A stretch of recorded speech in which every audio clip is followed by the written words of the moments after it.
Welcome, Jasmine. Thank you so much for coming on Moms Don't Have Time to Read Books. Thank you. It's a pleasure to be here.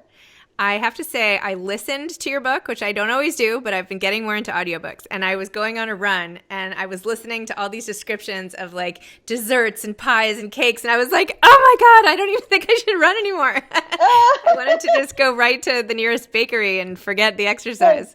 Both things are great. My most important question that I have to start this with, was there actually a bakery in LA that had a cake that was this good that you had in mind when you wrote this? Because if so, I have to get there. No, but there are a lot of cakes that I have had in mind that are that good. And so I sort of based all of my cake knowledge on cakes that I've either baked or had in my life. And so I put those in the book. Okay, because I was ready to like text you, and not that I have your and be like, I have to get to this bakery. The pie place in LA is real though. It is. Yes, yes. My favorite cakes in LA are from Susie Cakes. Have you had those cakes? Yes, they have them in the Bay Area as well. They're great. Okay. Well, anyway, now that we've gotten that out of the way. So congrats. At the time of our talking, your book just came out the day before yesterday. So that's really exciting. Yeah, very exciting. Would you mind just telling listeners what this book is about, please? It's called Party of Two. It's about, it's a romance. It's about Olivia Monroe, who moves to LA at the very beginning of the book. She's just left New York, and she's starting her own law practice in Los Angeles with one of her best friends. And at the hotel bar, early in her time in LA, she gets into a conversation with a charming stranger. She's a little suspicious of him because he's maybe a little too charming. But they chat for a while. She goes back to her room and she turns on the news and realizes that the guy that she'd been talking to was a senator from California. And then they run into each other again a few weeks later. Max, who is the senator, has been thinking about Olivia the whole time and is very excited to see her again. And he starts wooing her by sending her a cake. And so they start a little relationship. Love it. There's one scene right at the beginning after they first met when she goes back to the hotel room, and you talk about it and you say she turned on the TV, but she took out her contacts. So I was like, oh no, she's going to hear, but she's not going to know. And she's going to they're going to keep missing each other, and only we're going to know. And I'm going to have to live with that knowledge that I know and she doesn't. So thank you for not doing that. That would have been torture. Yeah, yes. That would have been torture. So I know this is like book 5 in your whole series of dating books and all the rest. How did this whole thing come about? Did you have an idea for all of these stories at once? Did you see them all as a series? Was one the first idea? Like, how did this whole thing happen? I definitely didn't see them all at first. I wrote The Wedding Date, which is my first book. And that book is about Olivia's sister, Alexa. And Olivia appears in that book. And so, there are a number of characters who first appear in one book that I enjoy writing. And I sort of think, maybe someday I could write their book too, but it sometimes takes a while to like either figure out what their story is or to like work up the ability for me to really write that story and give it justice. And so with Olivia's story, I actually had the germ of an idea early on, like maybe Olivia will date a politician, but I think I needed a lot more time, both, in writing and just like figuring out really what that story would be, what struggles she would go through and what struggles he would go through and how they would come together. So it was really fun to come back to Olivia and get to write her story this time. And how did you get the background information about Max and even the loneliness of being a senator and like his relationship with Wes and how like senators are just people too? Like, how did you research that? Did you know a senator, or it's imagination, or what? It's a little combination of everything. I used to work on Capitol Hill a long time ago, so a little bit it comes from that, but also doing research. It's funny because like a lot of senators and members of the House are roommates. They have to have 2 different places, and a lot of them don't want to spend a lot of money on a place in DC, so they kind of like shack up in apartments and in houses together. And so learning kind of that, talking to friends who have also worked on the Hill and worked in politics. So a lot of that background came from reading articles and then just talking to people about what that kind of life is like, especially as a new senator or as a new politician, because it's very different than people who have been there for a long time. So how did you get from Capitol Hill to here? Well, that's a long story. Okay. But in between those times, I went to law school and was a lawyer for a number of years, and then started writing. And so, for a while, I was both a lawyer and writer at the same time. At first, I was just sort of writing for fun and to learn something new and to give myself something to do after work. And then it became a passion for me and then a career. And so I managed to kind of do both for a while. And then now I'm mostly concentrating on writing. So your first novel, was that actually the one that got published, or did you have a few you tried that never sold, or how did it work? I had kind of one and a half that I tried and never sold. The first one I wrote was actually not a romance, but it was a young adult romance, so kind of different. And so I wrote that one, and then I kind of worked on another book that I wrote the first half of kind of over and over again, but working on that taught me a lot about what I need and who I am as a writer. So I really love both of those books and working on them, and working on them both taught me a lot, and I learned so much from them. And what is your process like now? Do you show people as you go? Like, how did you just teach yourself how to write great romance novels? And by the way, when I was looking for this book, I was looking in the fiction section, and in the bookstore I went to, it was in the romance section with only like 2 other books, to be honest. I mean, they're like slim pickings these days in bookstores, but I was sort of surprised to see it there because I had already listened to it. And I was like, well, what's the difference? Why was it in that? There's so many books that are fiction that also have romance as a theme. What's the differentiating factor? Right. I think, sometimes it can be a little vague. I mean, really a romance, like the key story is about the romance and is about the couple. But a lot of romances can blend over and go back and forth. So it honestly really depends on how bookstores shelve things, right? To see what section I'm in or who I'm next to in a bookstore. But you had another question before that.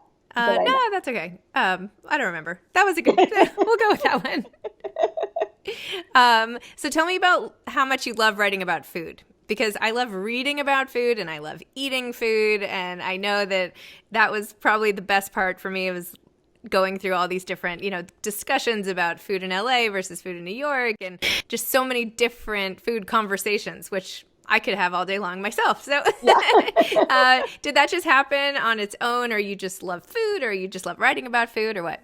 I just love food and I love writing about food. But I'm always curious as to what people are eating, right?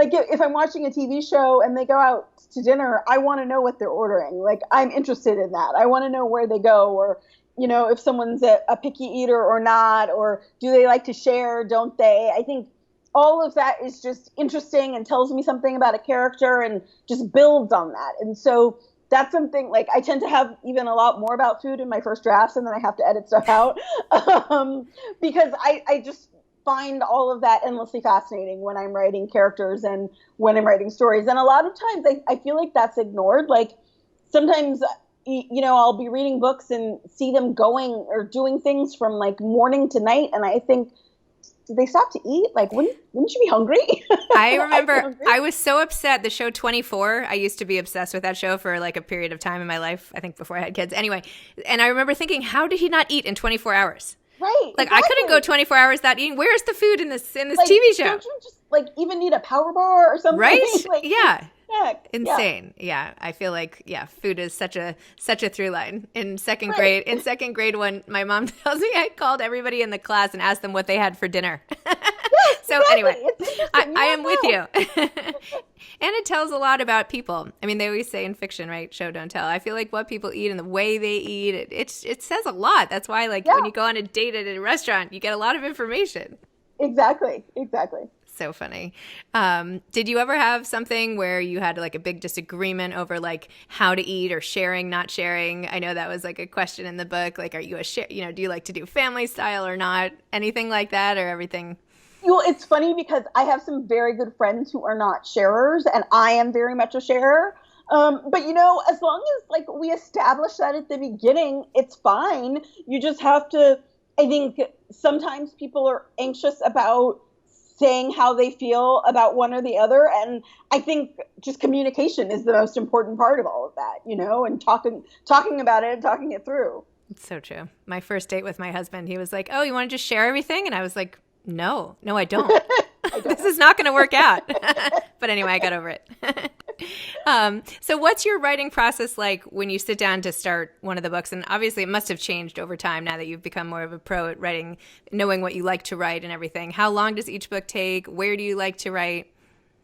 It has changed over time, although certain things have stayed the same. I mean, I'm not always successful with this, but I try to write every day when I'm working on a draft just to keep the universe in my head of who I'm writing, what the story is, who these people are. It just sort of helps me, because then even when I'm not writing and when I'm just sort of going through my day or running errands or driving on the street, something will pop up and I'll think about them and make a realization about the book.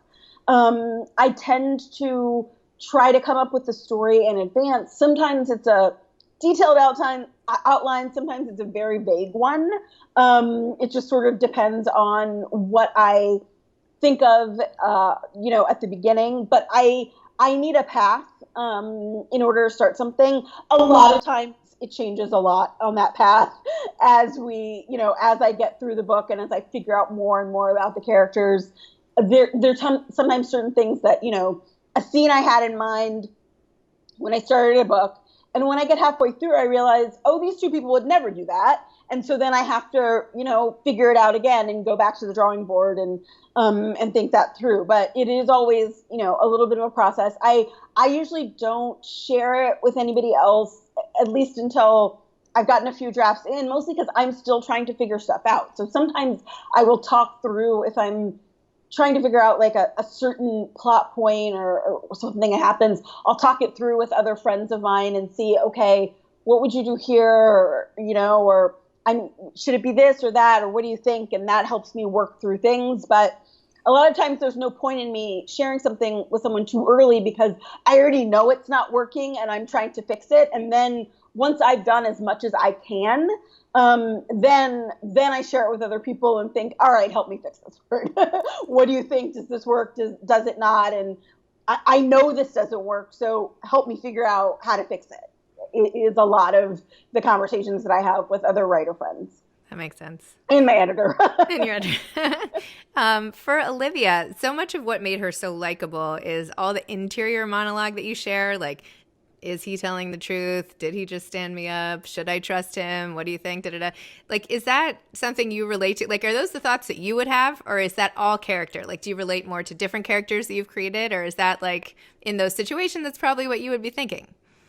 Sometimes it's one and sometimes it's another. I mean, I try to think of, I have a constant interior monologue for everything I'm doing. And so I try to think of what would this character think through? Like, what would she be anxious about? Would she not be anxious at all in this situation? And why? Would she be perfectly confident? Would she be excited about this or dreading it? Like, those are all the emotions that I'm trying to think through. And then I want to reflect those emotions in their interior monologue and then in what they say and what their body language shows to the other person. And that's why it's good. So what was the impact on your life on being a Rhesus Book Club pick? Did that change things? Like, what did it feel like when you found out? Tell me about that experience. That was really exciting. My editor called me. I freaked out. We all freaked out. And, it was really heartwarming to see all of the people who really came to embrace my book because of the Rhesus pick, and to really join a community. Like, all of her picks have been women, and the Rhesus Book Club is really supportive of its authors, and it's really lovely to see. I've met a number of the other authors, and they're all so great, and I love so many of the books, and so it's really been an honor to be kind of in that little sorority and to get to know so many of the other women who have written these books. That's excellent. Do you ever feel like there's more pressure now? Like, it's harder to sit down and write? Like, what if I can't do it again? Or does it just bolster you with more confidence? It's a little combination of the two. So, obviously, there are times when I feel confident and then times when I feel like I can never do this again. But for me, I started writing because I started writing to see if to see if I could find something that I enjoyed doing, because I wanted some sort of creative outlet. I didn't know if I would like writing.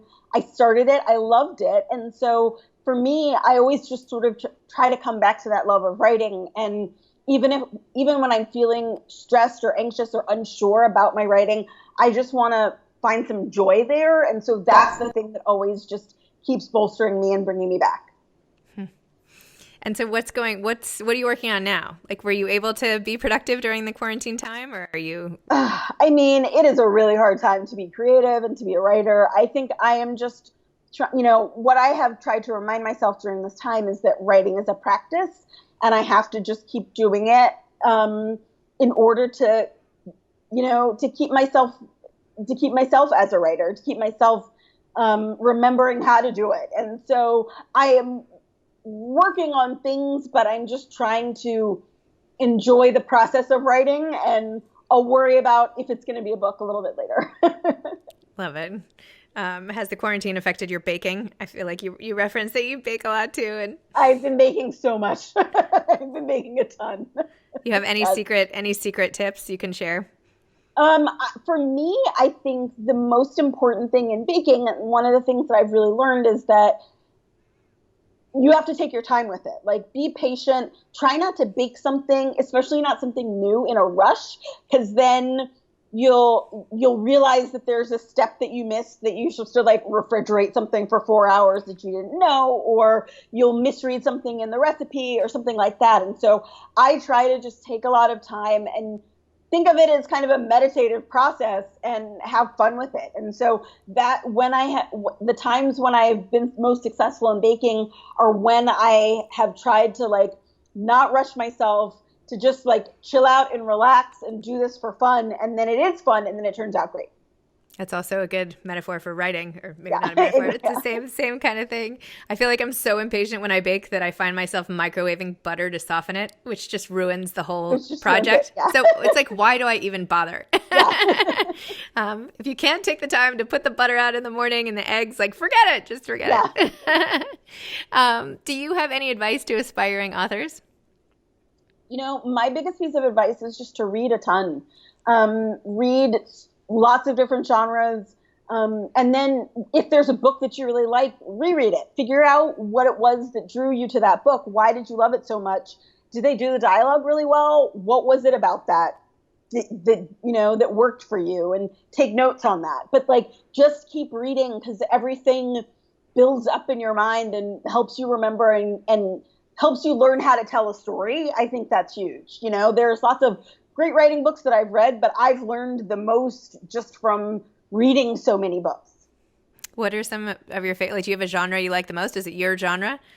I love romance. I've read a ton of romance that I love. I also love young adult. I love middle grade books, literary fiction, mysteries. Like, I read a lot of different kinds of stuff. I actually tend to read a lot of nonfiction when I'm deep into writing.